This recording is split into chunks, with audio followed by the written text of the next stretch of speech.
Assalamualaikum warahmatullahi wabarakatuh. Pada pertemuan kali ini akan dibahas mengenai mata kuliah Acuan Perilaku Ekonomi dan Bisnis atau kita kenal dengan APEB. Pada kesempatan kali ini akan merefresh kembali terkait mata kuliah ini.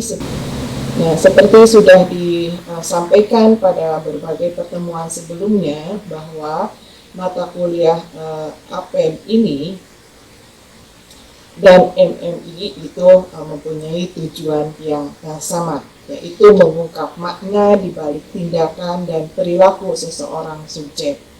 Selain itu, dari mata kuliah MMI dalam hal ini manusia dan masyarakat Indonesia juga diharapkan dapat membangun atau mengembangkan pengetahuan baru yang bisa diperoleh dengan melakukan pengamatan atau wawancara terhadap subjek yang diamati.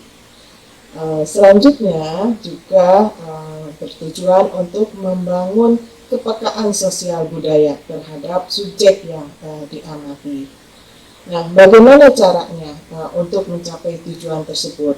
Ya, tentunya di sini belajar dari lapangan atau dari realitas sosial yang ada di sekitar dalam kehidupan sehari-hari dengan cara mengamati, mewawancarai, dan juga setelah mengamati atau mewawancarai dicatat dan didiskusikan lebih lanjut dari hasil pengamatan atau wawancara tersebut. Nah, di sini yang perlu diperhatikan adalah menggunakan cara berpikir induktif, menekankan pada informasi emik dan dilakukan analisis secara holistik. Nah, MMI dan APEB ini penekanannya pada pembelajaran berdasarkan pengalaman di lapangan, yaitu berupa tadi sudah disebutkan bahwa berdasarkan pengamatan, berdasarkan wawancara, serta pendeskripsian dari hasil wawancara dan pengamatan tersebut. Baik, itu yang terkait dengan MMI dan APEB. Nah, ini terkait dengan APEB. Jadi seperti tadi dikemukakan bahwa berdasarkan pengalaman, pengamatan, dan juga wawancara di lapangan, ini untuk dilakukan selanjutnya adalah berpikir induktif dan menggali kepekaan sosial budaya. Di sini yang perlu digarisbawahi adalah menggali informasi yang bersifat emik, yaitu di sini berdasarkan juga penyimpulan yang bersifat induktif dan berpikir secara holistik. Nah, ini akan dibahas lebih lanjut di bagian selanjutnya. Oke. Nah, secara grafik bisa dilihat di sini bahwa untuk memperoleh pengetahuan dan kepekaan sosial budaya dilakukan pengamatan atau melakukan wawancara dari setting sosial tertentu dari subjek yang diamati, dan kemudian dilakukan catatan penting yang berasal dari hasil wawancara atau pengamatan tersebut. Nah, ini tentunya nanti melalui proses tertentu diperoleh pengetahuan baru dan kepekaan sosial budaya terhadap subjek yang diamati.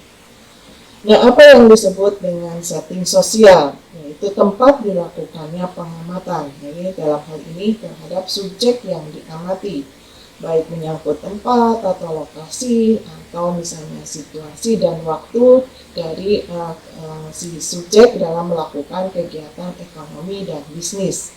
Ya, ini nanti ditentukan pelakunya atau aktornya itu siapa yang dipilih, bagaimana tindakan-tindakan atau perilaku yang diambil oleh subjek dan nalar yang dipunyai oleh subjek itu dalam melakukan kegiatan ekonomi dan bisnisnya. Ini gambaran terkait dengan apa MMI dan apa dan APEN begitu. Jadi semua berasal dari adanya nalar dari subjek yang mendasari seseorang melakukan kegiatan atau tindakan. Jadi sama-sama berdasarkan pengalaman di lapangan, tapi fokusnya untuk MMI itu lebih kepada bentuk-bentuk tindakan dan interaksi sosial serta nalar dalam hal ini yang mendasarinya dari suatu tindakan dan interaksi sosial dari sejumlah orang. Di sini sejumlah orang itu dalam hal ini berarti pelaku atau aktor pada setting sosial tertentu. Nah, sementara APEN ada sama juga berdasarkan pengalaman di lapangan, hanya fokusnya pada penelusuran pencarian acuan yang ada pada seseorang atau misalnya subjek yang diamati dalam melakukan tindakan atau berperilaku dalam hal ekonomi dan bisnis. Ini kita lihat di sini gambarnya MMI berdasarkan nalar itu untuk terbentuknya dan terwujudnya kehidupan bersama. Nah, sementara APEN di sini menggunakan nalar untuk mendasari adanya acuan dalam melakukan tindakan atau perilaku ekonomi dan bisnis. Itu gambaran terkait MMI dan APEN. Baik, ini terkait dengan APEN. Jadi ada dua hal penting yang perlu diperhatikan di sini terkait dengan acuan-acuan yang mendasari tindakan dan perilaku seorang subjek dalam melakukan perilaku ekonomi atau tindakan ekonomi dan bisnisnya. Sementara itu juga perlu dilihat bagaimana proses terbentuknya acuan tersebut atau proses pengacuan seseorang. Bisa dilihat dari biografinya atau perjalanan hidup dari orang tersebut dari kecil sampai misalnya saat ini. Nah, ini gambaran lebih lanjut terkait dari tadi nalar, karena berbasis dari nalar akan terbentuk acuan. Nah, nalar juga bisa disebut juga sebagai acuan yang sederhana. Ada yang menyebutkan bahwa acuan itu lebih prinsip dan menjadi dasar dari nalar. Ini yang acuan si A, subjek A bisa berbeda dengan yang lainnya. Ini yang perlu digali dari seorang subjek.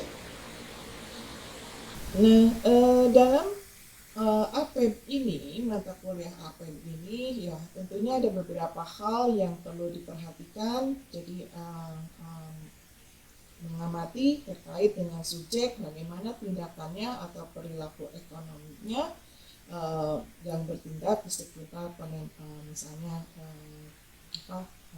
fenomena ekonomi seperti dalam hal konsumsi atau produksi atau misalnya distribusi dengan berbagai macam derivatifnya. Dan di sini juga mempelajari pelaku ekonomi dan bisnis. Tentunya dalam ini subjek yang dengan sadar melakukan tindakan dan mewujudkan perilakunya. Hal lain yang perlu digali adalah misalnya kenapa subjek itu melakukan tindakan ekonomi atau bisnis yang sekarang ada. Nah, alasannya seperti apa? Tujuannya seperti apa? Nah, ini perlu digali informasi seperti itu yang bersifat pragmatis atau bersifat idealis. Dan di sini juga perlu diketahui makna yang hendak diraih oleh subjek, misalnya dalam memenuhi perwujudan tindakan dan perilakunya. Jadi beberapa hal ini perlu kita probing dan perlu digali lebih lanjut informasi terkait subjek. Dan juga ini hal yang penting yang mendasari misalnya subjek melakukan tindakan ekonomi atau bisnis. Keyakinan atau kepercayaan apa yang dianut oleh subjek atau nilai-nilai misalnya terkait dengan nilai-nilai keagamaan atau tradisi atau budaya, etnis dan pandangan hidup yang menjadi dasar dari seorang subjek melakukan tindakan ekonomi dan bisnis. Dan ini juga akan berpengaruh yang mendasari proses pembentukan makna pada diri seseorang.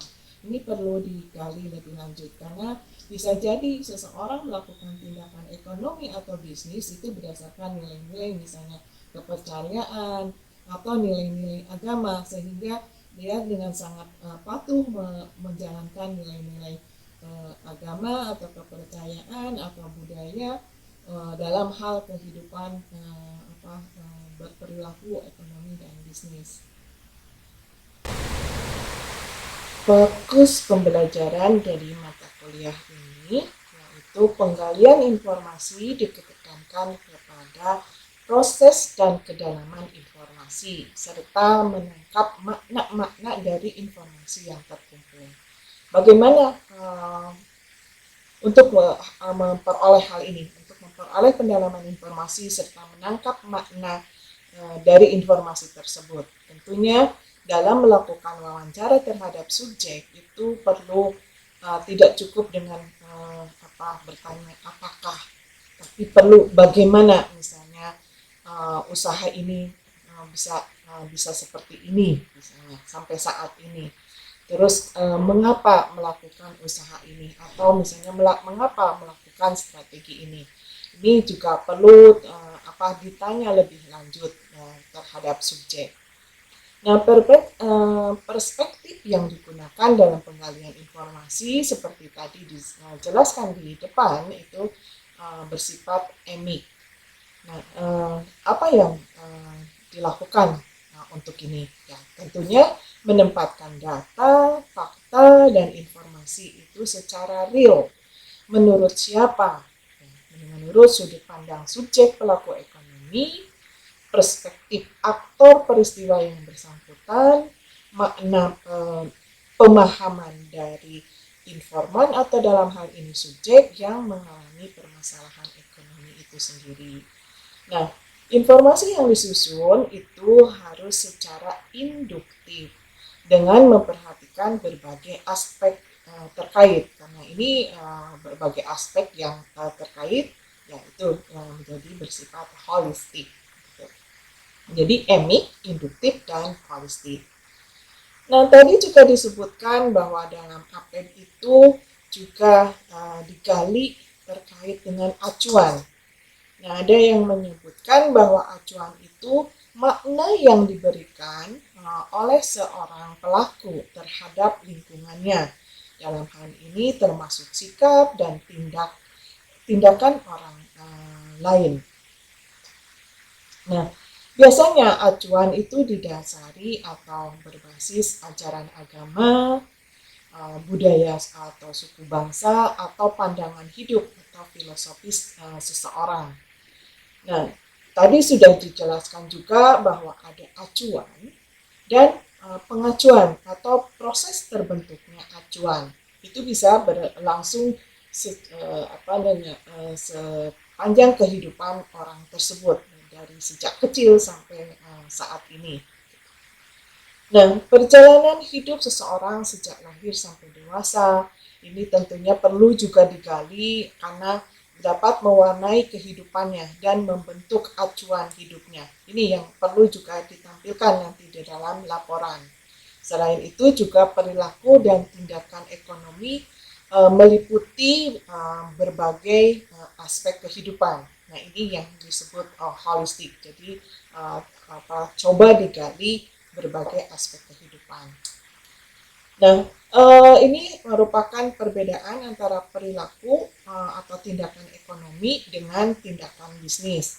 Nah, kalau perilaku dan tindakan ekonomi itu meliputi semua aspek kehidupan, sementara tindakan bisnis lebih terbatas pada perilaku yang berkaitan dengan usaha. Jadi di sini perilaku atau tindakan ekonomi lebih luas daripada tindakan bisnis.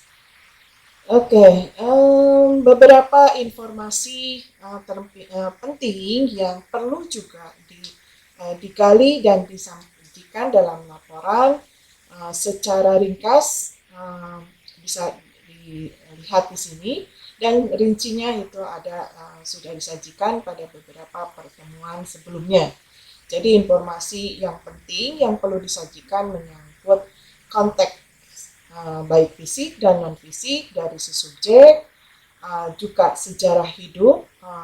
Ini menyangkut tadi proses pengajuan atau biografi subjek dari masa kecilnya itu seperti apa, terus ketika dewasa, terus juga bagaimana dalam hal pendidikannya atau pergaulan hidupnya, baik di dalam keluarga atau dengan teman atau lingkungannya, serta bagaimana dinamika usaha dan lainnya. Ini tentunya sejarah hidup itu terkait dengan proses pengajuan dari subjek. Nah, selain itu juga bagaimana strategi usahanya dan acuan atau alasan pemilihan strategi usaha dari subjek. Dan ini juga perlu dikaitkan dengan proses pengajuan serta acuannya yang dimiliki oleh subjek. Yang berikutnya alasan atau acuan terkait pemilihan lokasi. Kenapa misalnya subjek memilih lokasi di tempat tertentu misalnya. Mungkin itu ada alasan-alasan. Karena ada juga orang yang berpandangan bahwa lokasi tertentu itu lebih menguntungkan misalnya daripada lokasi yang lainnya. Nah itu coba digali. Termasuk misalnya pemilihan jenis usaha. Kenapa subjek memilih jenis usaha A misalnya tidak usaha B? Itu pastinya ada alasan yang mendasari dari subjek. Nah, ini yang terakhir acuan tindakan-tindakan ekonomi dan atau bisnis itu lainnya, dan proses pengajuannya ini juga perlu ada ya dikaitkan dari berbagai aspek antara 1 sampai 4 tadi di atas, jadi konteks, sejarah hidup, strategi usaha, serta alasan atau acuan dalam berbagai hal. Oke, nah apa sih tujuannya mata kuliah ini untuk mahasiswa? Di sini diharapkan mahasiswa itu dapat memahami atau mengerti realita sosial yang konkret dan bagaimana memahami kehidupan seseorang gitu. Nah, itu yang diharapkan. Selain itu, diharapkan juga bahwa mahasiswa itu dapat mengerti atau memahami setiap orang itu memiliki acuan yang berbeda dalam perilaku mereka. Jadi di sini diharapkan mengerti bahwa suatu tindakan yang dilakukan oleh seseorang tidak terlepas dari hal-hal lain di dalam kehidupannya. Nah, selanjutnya diharapkan bahwa di balik tindakan seseorang itu terdapat berbagai latar belakang sosial dan budaya yang perlu dipahami secara keseluruhan atau holistik tadi. Nah, itu digali kenapa misalnya etnis tertentu itu ternyata dalam melakukan perilaku ekonomi dan bisnisnya seperti ini, atau bisa jadi misalnya keyakinan tertentu dan sebagainya. Dan yang lainnya adalah diharapkan dapat memahami atau mengerti realitas sosial yang ternyata berbeda antara satu orang dengan orang lainnya. Di sini diharapkan dapat mengerti bahwa kehidupan sosial itu beragam. Terima kasih atas perhatiannya. Assalamualaikum warahmatullahi wabarakatuh.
Assalamualaikum warahmatullahi wabarakatuh. Pada pertemuan kali ini akan dibahas mengenai mata kuliah Acuan Perilaku Ekonomi dan Bisnis atau kita kenal dengan APEB. Pada kesempatan kali ini akan merefresh kembali terkait mata kuliah ini sebagai bahan untuk persiapan menghadapi ujian tengah semester. Nah, seperti sudah disampaikan pada berbagai pertemuan sebelumnya bahwa mata kuliah APEB ini dan MMI itu mempunyai tujuan yang sama, yaitu mengungkap makna di balik tindakan dan perilaku seseorang subjek. Selain itu, dari mata kuliah MMI dalam hal ini manusia dan masyarakat Indonesia juga diharapkan dapat membangun atau mengembangkan pengetahuan baru yang bisa diperoleh dengan melakukan pengamatan atau wawancara terhadap subjek yang diamati. Selanjutnya juga bertujuan untuk membangun kepekaan sosial budaya terhadap subjek yang diamati. Nah, bagaimana caranya untuk mencapai tujuan tersebut? Ya tentunya di sini belajar dari lapangan atau dari realitas sosial yang ada di sekitar dalam kehidupan sehari-hari dengan cara mengamati, mewawancarai, dan juga setelah mengamati atau mewawancarai dicatat dan didiskusikan lebih lanjut dari hasil pengamatan atau wawancara tersebut. Nah, di sini yang perlu diperhatikan adalah menggunakan cara berpikir induktif, menekankan pada informasi emik dan dilakukan analisis secara holistik. Nah, MMI dan APEB ini penekanannya pada pembelajaran berdasarkan pengalaman di lapangan, yaitu berupa tadi sudah disebutkan bahwa berdasarkan pengawatan, berdasarkan wawancara, serta pendeskripsian dari hasil wawancara dan pengamatan tersebut. Baik, itu yang terkait dengan MMI dan APEB. Nah, ini terkait dengan APEB. Jadi seperti tadi dikemukakan bahwa berdasarkan pengalaman, pengamatan, dan juga wawancara di lapangan ini untuk dilakukan selanjutnya adalah berpikir induktif dan menggali kepekaan sosial budaya.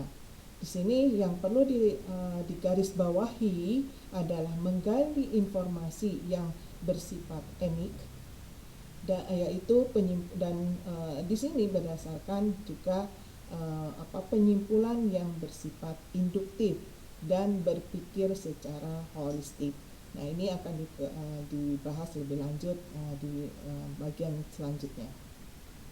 Oke. Nah, secara grafik bisa dilihat di sini bahwa untuk memperoleh pengetahuan dan kepekaan sosial budaya dilakukan pengamatan atau melakukan wawancara dari setting sosial tertentu dari subjek yang diamati, dan kemudian dilakukan catatan penting yang berasal dari hasil wawancara atau pengamatan tersebut. Nah, ini tentunya nanti melalui proses tertentu diperoleh pengetahuan baru dan kepekaan sosial budaya terhadap subjek yang diamati. Nah, apa yang disebut dengan setting sosial? Yaitu tempat dilakukannya pengamatan, jadi dalam hal ini terhadap subjek yang diamati, baik menyangkut tempat atau lokasi atau misalnya situasi dan waktu dari si subjek dalam melakukan kegiatan ekonomi dan bisnis. Ya, ini nanti ditentukan pelakunya atau aktornya itu siapa yang dipilih, bagaimana tindakan-tindakan atau perilaku yang diambil oleh subjek dan nalar yang dipunyai oleh subjek itu dalam melakukan kegiatan ekonomi dan bisnisnya. Ini gambaran terkait dengan apa MMI dan apa APEB begitu. Jadi semua berasal dari adanya nalar dari subjek yang mendasari seseorang melakukan kegiatan atau tindakan. Jadi sama-sama berdasarkan pengalaman di lapangan, tapi fokusnya untuk MMI itu lebih kepada bentuk-bentuk tindakan dan interaksi sosial serta nalar dalam hal ini yang mendasarinya dari suatu tindakan dan interaksi sosial dari sejumlah orang. Di sini sejumlah orang itu dalam hal ini berarti pelaku atau aktor pada setting sosial tertentu. Nah, sementara APEB ada sama juga berdasarkan pengalaman di lapangan, hanya fokusnya pada penelusuran pencarian acuan yang ada pada seseorang atau misalnya subjek yang diamati dalam melakukan tindakan atau berperilaku dalam hal ekonomi dan bisnis. Ini kita lihat di sini gambarnya MMI berdasarkan nalar itu untuk terbentuknya dan terwujudnya kehidupan bersama. Nah, sementara APEB di sini menggunakan nalar untuk mendasari adanya acuan dalam melakukan tindakan atau perilaku ekonomi dan bisnis. Itu gambaran terkait MMI dan APEB. Baik, ini terkait dengan APEB. Jadi ada dua hal penting yang perlu diperhatikan di sini terkait dengan acuan-acuan yang mendasari tindakan dan perilaku seorang subjek dalam melakukan perilaku ekonomi atau tindakan ekonomi dan bisnisnya. Sementara itu juga perlu dilihat bagaimana proses terbentuknya acuan tersebut atau proses pengacuan seseorang. Bisa dilihat dari biografinya atau perjalanan hidup dari orang tersebut dari kecil sampai misalnya saat ini.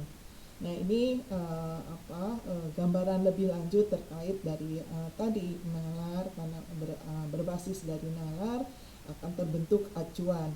Nah, nalar juga bisa disebut juga sebagai acuan yang sederhana. Ada yang menyebutkan bahwa acuan itu lebih prinsip dan menjadi dasar dari nalar. Ini yang acuan si A, subjek A bisa berbeda dengan yang lainnya. Ini yang perlu digali dari seorang subjek. Nah, dalam APEB ini, mata kuliah APEB ini, ya tentunya ada beberapa hal yang perlu diperhatikan. Jadi mengamati terkait dengan subjek, bagaimana tindakannya atau perilaku ekonominya yang bertindak di sekitar misalnya fenomena ekonomi seperti dalam hal konsumsi atau produksi atau misalnya distribusi dengan berbagai macam derivatifnya. Dan di sini juga mempelajari pelaku ekonomi dan bisnis. Tentunya dalam hal ini subjek yang dengan sadar melakukan tindakan dan mewujudkan perilakunya. Hal lain yang perlu digali adalah misalnya kenapa subjek itu melakukan tindakan ekonomi atau bisnis yang sekarang ada. Nah, alasannya seperti apa? Tujuannya seperti apa? Nah, ini perlu digali informasi-informasi seperti itu yang bersifat pragmatis atau bersifat idealis. Dan di sini juga perlu diketahui makna yang hendak diraih oleh subjek. Misalnya dalam memenuhi perwujudan tindakan dan perilakunya. Jadi beberapa hal ini perlu kita probing dan perlu digali lebih lanjut informasi terkait subjek. Dan juga ini hal yang penting yang mendasari misalnya subjek melakukan tindakan ekonomi atau bisnis. Keyakinan atau kepercayaan apa yang dianut oleh subjek atau nilai-nilai misalnya terkait dengan nilai-nilai keagamaan atau tradisi atau budaya, etnis dan pandangan hidup. yang menjadi dasar dari seorang subjek melakukan tindakan ekonomi dan bisnis. Dan ini juga akan berpengaruh yang mendasari proses pembentukan makna pada diri seseorang. Ini perlu digali lebih lanjut karena bisa jadi seseorang melakukan tindakan ekonomi atau bisnis itu berdasarkan nilai-nilai, misalnya kepercayaan atau nilai-nilai agama, sehingga dia dengan sangat patuh menjalankan nilai-nilai agama atau kepercayaan atau budaya dalam hal kehidupan berperilaku ekonomi dan bisnis. Banyak hal yang perlu juga nanti perlu diperhatikan dalam membuat laporan untuk ujian tengah semester ini, yaitu menggali informasi juga perlu ditekankan kepada proses dan kedalaman informasi. Jadi tidak hanya bertanya kenapa, terus cukup dengan jawaban, hanya satu jawaban, tapi juga menggali lebih lanjut, misalnya bagaimana terbentuknya usaha ini, terus mengapa melakukan usaha ini, begitu. Nah, ini perlu terus ditanyakan sampai jelas dan dapat menangkap makna-makna dari informasi yang diperoleh dari subjek. Nah, perspektif yang digunakan dalam penggalian informasi tadi sudah dikemukakan bahwa itu bersifat emik. Nah, apa yang dimaksud dengan emik? Itu menempatkan data, fakta, informasi yang diperoleh secara real.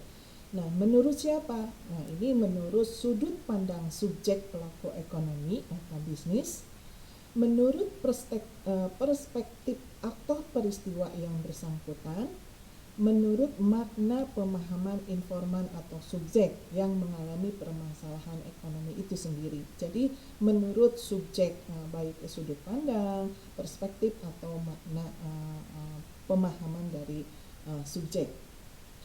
Oke, setelah itu penggalian informasi secara emik, informasi itu disusun secara induktif. Jadi berbeda dengan kalau dengan tentunya di sini kebalikan dengan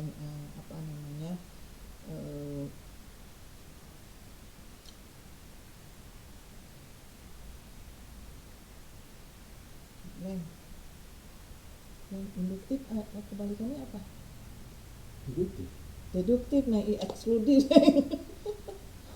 Nah, di sini disampaikan terkait dengan struktur pelaporan tugas pengganti ujian. Dalam hal ini adalah ujian tengah semester.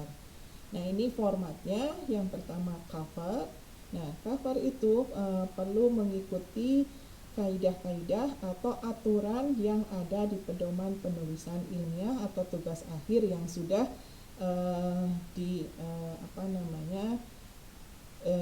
diluncurkan atau sudah menjadi acuan di universitas. Nah, yang berikutnya adalah statement of authorship. Selanjutnya daftar isi. Yang berikutnya bab 1 itu biografi subjek. Nah, ini sengaja dibuat seperti ini supaya lebih lebih rapi susunannya. Jadi nanti tinggal menempatkan masing-masing dari sesi 1, sesi 2, sesi 3 itu mana ke bab 1 bisa masuk ke bab 1 atau bab 2 atau bab selanjutnya. Nah, di biografi subjek itu ada biodata subjek dan profil subjek. Jadi ini menggali informasi terkait biodata subjek dan profilnya seperti apa. Selanjutnya tidak hanya subjek tapi orang tuanya dan bagaimana profil keluarganya. Nah, ini yang 1.3 itu terkait juga informasi pola asuh orang tua subjek. Bagaimana misalnya cara pengasuhan orang tua itu terhadap subjek, itu perlu ditanyakan karena ini akan berpengaruh juga terhadap proses pengajuan dari subjek. Nah, selanjutnya juga riwayat hidup subjek. Tentunya ini perlu digali dari masa kecil, remaja, dewasa, dan sampai saat ini. Yang terakhir yaitu riwayat pekerjaan atau usaha dan penalaran tindakan dari pekerjaan. Jadi di sini terkait dengan riwayat pekerjaan perlu ditanyakan kenapa memilih pekerjaan A misalnya, apa alasannya. Terus kenapa dari A itu misalnya pindah ke B, itu alasannya apa. Jadi hal-hal tersebut itu perlu ditanyakan dan digali informasinya. Nah, bab berikutnya adalah bab 2. Di sini perlu digali nilai-nilai dan karakter subjek yang terbentuk. Jadi yang pertama perlu disajikan nilai-nilai yang terdapat dalam diri subjek. Itu nilai-nilai apa? Apakah yang lebih kuatnya itu nilai-nilai keagamaan, atau misalnya lebih ke kepercayaan tertentu, atau misalnya etnis atau budaya, atau misalnya kombinasi dari nilai-nilai tersebut. Nah, selanjutnya ini perlu dibedakan juga dengan karakter subjek. Karakter subjek itu seperti apa?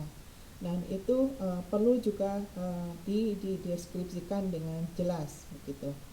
Apakah misalnya karakter subjek itu orangnya gigih, tidak pantang menyerah. Nah, itu kenapa misalnya disebut gigih atau tidak pantang menyerah? Apa alasannya disebut seperti itu? Yang bab 3 adalah deskripsi atau deskripsi setting. Jadi ada dua yang perlu disajikan di sini adalah setting fisik, bagaimana misalnya kondisi fisik dan sebagainya. Terus yang kedua adalah setting sosial. Jadi termasuk lingkungan sosialnya seperti apa. Yang terakhir untuk tengah semester ini adalah bab 4, deskripsi bagaimana subjek menjalankan usaha. Sebenarnya bab 4 ini masih ada lanjutannya lagi, tapi untuk saat ini hanya dibatasi pada 4.1, yaitu hanya sampai ke lini input saja. Di sini bisa mencakup misalnya input dari modalnya misalnya berapa, terus awalnya dari mana, terus nanti perkembangannya seperti apa. Nah, terus juga dari segi tenaga kerja.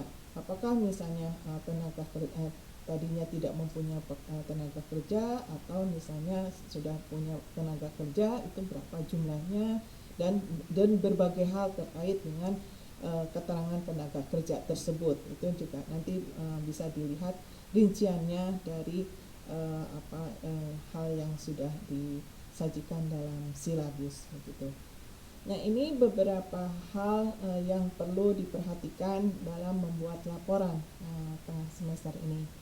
Nah, ketentuan penulisan laporan juga di sini tadi sudah disampaikan bahwa mengikuti panduan penulisan ilmiah yang mengacu kepada pedoman yang sudah menjadi acuan dari universitas.